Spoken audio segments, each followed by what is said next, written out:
organizations that have had these incredible impacts, and from the Ella Baker Center, the work he did with Color of Change. I mean, I remember when you started Color of Change. I just remember I was thinking like, what is this? What are they doing? Like, and often just ahead of the curve.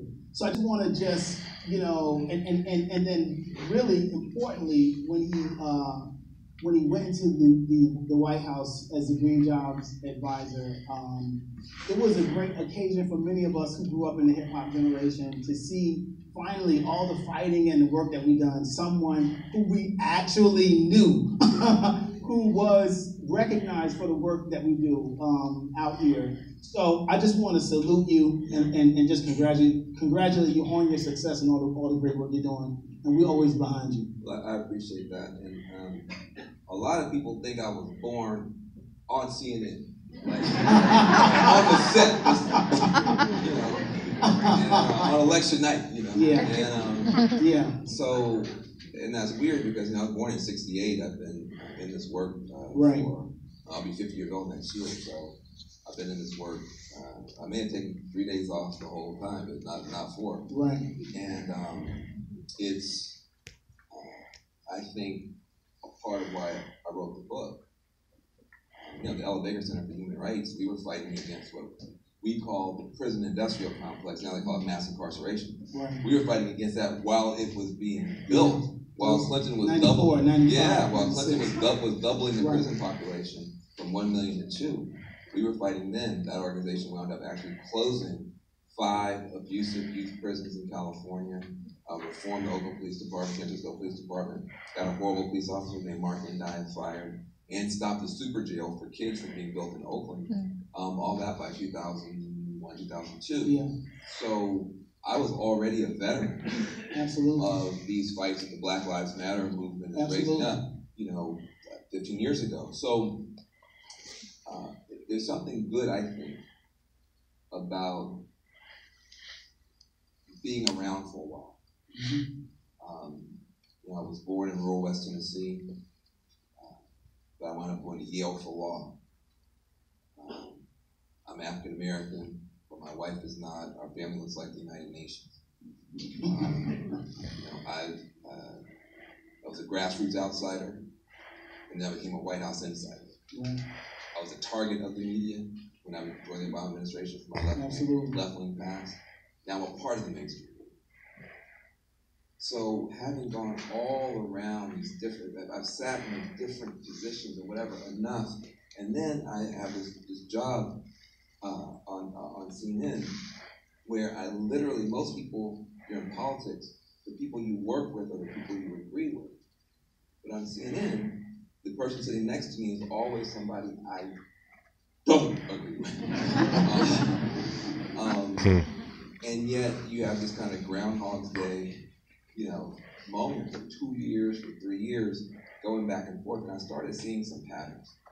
And so I felt like watching now all my liberal friends and progressive friends, it may affect me this week, just freak out every day for 2 years. I mean, wake up in the morning, reach for the phone, and freak out, and just freak out about this. Trump did this, and he said that, and right. he tweeted this, and oh my God. And all day you're upset, and you go to sleep. Then you wake up, oh my God. And we've been doing this for 2 years. Yeah, absolutely. And so I wanted to write a book to try to help. Yeah. It's a good, it's a great book that I think. Now that means, listen, this dude is trying to be nice to me. This is one of the most critical voices in the hip hop generation, bar none. And for him to say something good about my book, could y'all just please clap? That's a significant development in my life. It's a great book, and I think that it just reaches across the aisle, I think, in a way that's very, very needed. And I think that it just touches on what's happening right now. And so I want to just kind of dig into the book a little bit. And I guess the first thing, one of the things when I first read it, I said, is Van going to run for president in 2020? That's my first question. can say with great force and joy, hell no, I'm not gonna run. I've seen that job up close. I've seen the best ever to do it. And if Obama can't handle it, we got a bunch of problems. Listen, I think there's a myth in America, which is an unfair myth, that we don't have great people running for office all the time. We have great people in office. The problem is when they get there, they can't get anything done. And the reason they can't is because of big money. I got friends working on that. They can't because of this gerrymandering. You had 1.6 million more Americans who voted for Democrats to go to Congress than Republicans. If you pile up all the votes across all the districts and all the precincts, 1.5 million more Americans voted for Democrats than Republicans, but they have the House and the Senate. So I've got friends working on that. And the third problem is this toxic media culture, where the only conversation that's allowed is I'm right and you're wrong. Or we're right and they're wrong. We're talking about each other, not even talking to each other. And so my job is to try to clean up and clear up this media culture, to try to make it safe for sane people to have the same conversation. And if we do that, then anybody can run for president and I'll back them up. Yeah. I mean, it's one of the things that struck me when I was reading your book. You talk about, a lot of the book is about the divide between the conservatives and the liberals, the Republicans and the Democrats. And I feel like as I'm reading the book, I'm feeling like, yeah, if we could get these two sides to actually have a conversation, but I feel like to even get there, we've got to get through what media has become. We've got to get through what social media has, with these algorithms and stuff, that has helped to create. And we've got to get through to really, we have this critical mass, I feel, for the first time that I can remember, of people that don't think critically. So, like, how do we get through that stuff? Do you have any hard questions? That's the hardest one. Look, I don't know. Yeah. I don't know. I come at it differently in that I believe that by the time you get to this level of dysfunction, where you have two political parties that both suck, both parties now live and thrive off of insulting the people at the bottom of the other party. So the Republicans too often will point to African Americans or Latinos or Muslims or whoever and use resentments about that group to artificially gin up their own folks. At the same time, Democrats who don't ever want to admit this, but all too often will point to white, male, working class, Christian men and have that be the scapegoat group. And these red state and nobody calls the Democrats on it. And so now you have both parties who have been locked into consulting at the bottom of the other party. They'll never have a president. They'll never have a president. And so by the time you get there, I think we have to go back to very basic. I mean, this book is at the level of morality. It's kindergarten. Right. I mean, I think it's a great book. It is a great book. It really is. But it's also just a very simple appeal, saying, look, we need each other. We need each other. I've never seen a bird fly with only a left wing. And I'm a Democrat. I would be happy to find such a bird. I've never seen a bird that can fly with only a right wing. We need each other.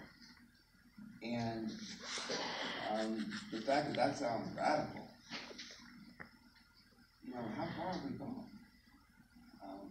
Listen, I'm on the left side of Pluto, okay? I'm as left-wing as you can possibly get. There's not a single issue that I'm not on the left side of. But that said, you don't want only people like me running your government. First of all, we will spend all your money. Quickly. You will have regulations for everything. Because we don't want anybody to be hurt by any corporation, so you will have no business. Listen, this is just the reality. Conservatives ask very important questions.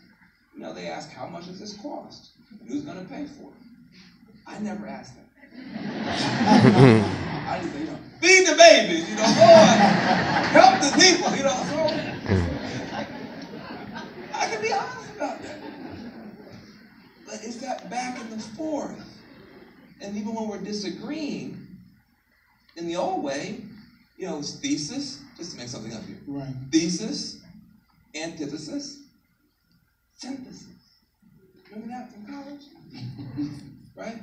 You might be for markets, and I might be for government. But if we argue long enough, we might come up with a public-private partnership that's better than your idea or my idea at first. That's called constructive disagreement. We're supposed to disagree. It's a democracy. Dictatorship, you can't disagree. Democracy, you get to disagree. It's called freedom. We like that. But it's supposed to be constructive. And in order for it to be constructive, it's got to be, you can disagree, but you can't disrespect, you can't disregard. Well, now both parties have thrown that out the window. And so, there's some stuff we're going to have to fight about in America. And I want to be very clear, I'm not some kumbaya dude. I'm not going to let people persecute Muslims. American Muslims are the best Americans that we've got, as best I can tell. They have the lowest crime rate, American Muslims. They have the lowest divorce rate, American Muslims. They have one of the highest entrepreneurship rates. They have one of the highest educational attainment for women, American Muslims. Okay? So, I'm not going to let you pick on American Muslims. I'm not going to let you terrorize dreamers. And now we're picking on, transgender people who are in the military. I'll say this every time. Let's be very clear. If you're waiting for Van Jones to go defend the country and fight some terrorists, you're going to be waiting a long time. I'm scared. I'm not going. If you put on that uniform and you go defend this country and you're transgender or you're lesbian or you're gay or bisexual, I got your back. I appreciate you. I love you.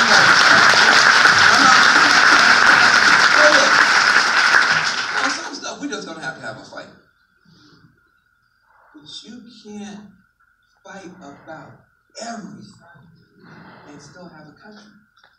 And you have to remember, democracies can fail. Democracies can fail. And so I say, let's fight about the stuff we're supposed to fight about. But beyond the battleground, we got to find some common ground that we can continue to exercise some kind of civility and goodwill. And remember that we actually are part of one country. And that's what the book is about. Yeah, but I feel like as I read the book, I just feel like we're so past that. And I was surprised that you're still looking at, well, how can we bring everybody together? I don't feel like we are in a place where I feel like the division helps certain people stay empowered. And I feel like the division so I was wondering, what are your thoughts on another way? A third way, a different, do you feel like that's just a waste of time? What do you mean, like a third party? A third party, yeah. I mean, like it feels like so much of what you're talking about is in this two-party kind of paradigm. Well, it is just because we don't have a parliamentary system in the U.S. In other countries, you can have 2 parties, 3 parties, 97 parties. In the United States, it's just, unfortunately, the brutal math is 99% of the time, the third party hurts the party that's closest to it politically, ideologically. And so, at this point, I would be happy to have one functional party in the United States. We don't even have that. So, but look, if people want to do libertarian stuff, Green Party stuff, I was in the Green Party for a while. I don't think that's the problem. Everybody now thinks there's a problem because Obama is gone. But most people in this room a year ago were happy, Most people in this room, not you weren't You're like, I wouldn't have to. When the question answer happened, you know, I can see you. I'm not on television, but I can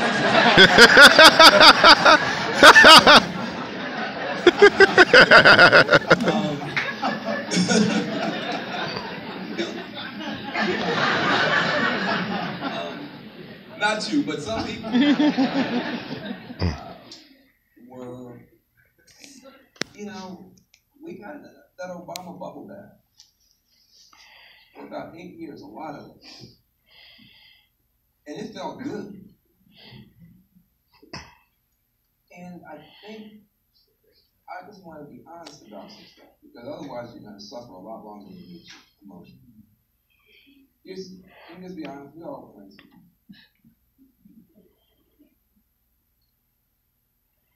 We didn't work hard in 2016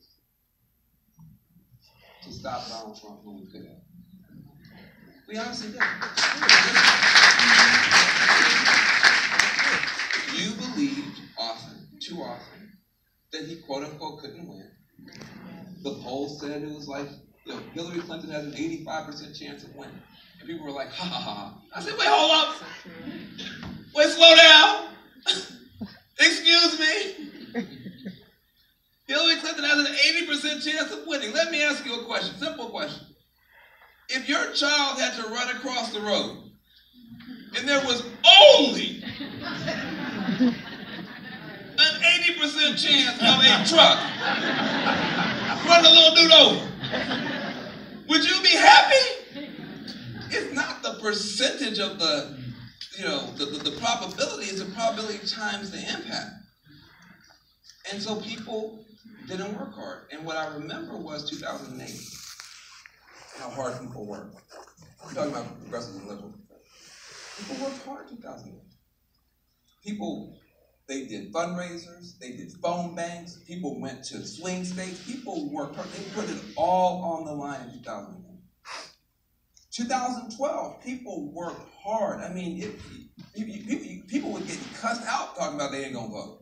I mean, it was a serious, all hands on deck effort to stop Mitt Romney.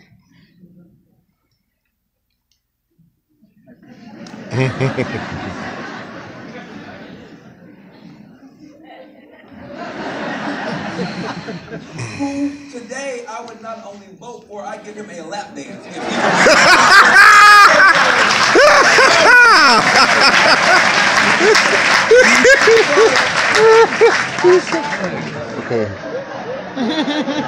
He said lap dance.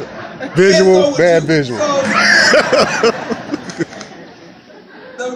We didn't fight. We didn't fight.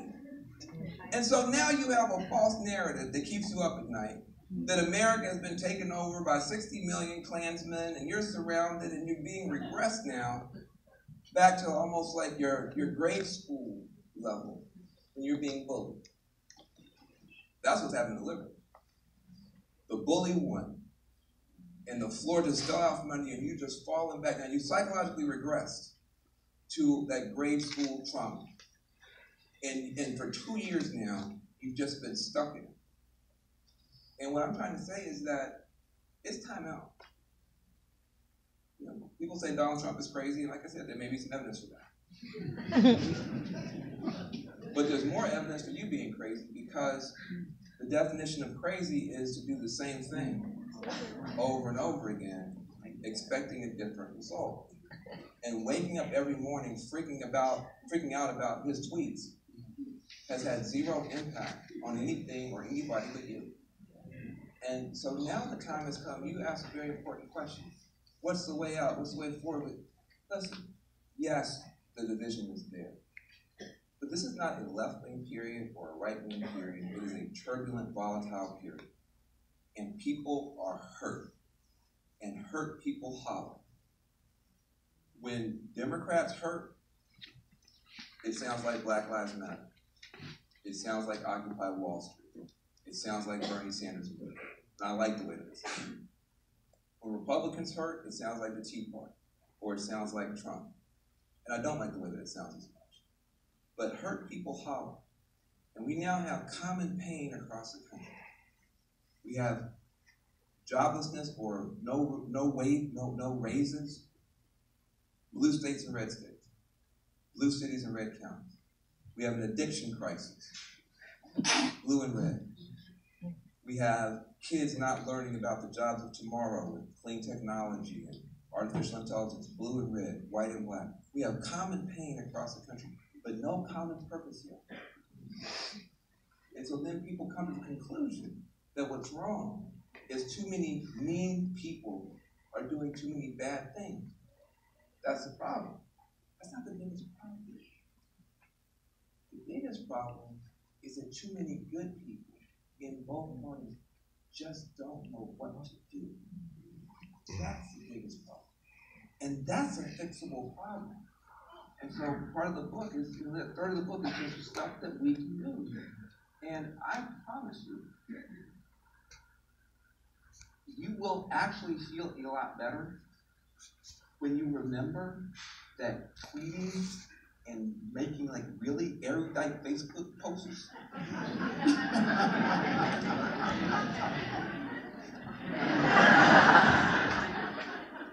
has never once made you feel much better. Whereas actually going out in the community and registering voters and volunteering and building power and helping out has made you feel a lot better. And so what I'm hopeful about is that we will just get out of this stuck pattern and start actually doing the stuff that we know works for the country and for ourselves.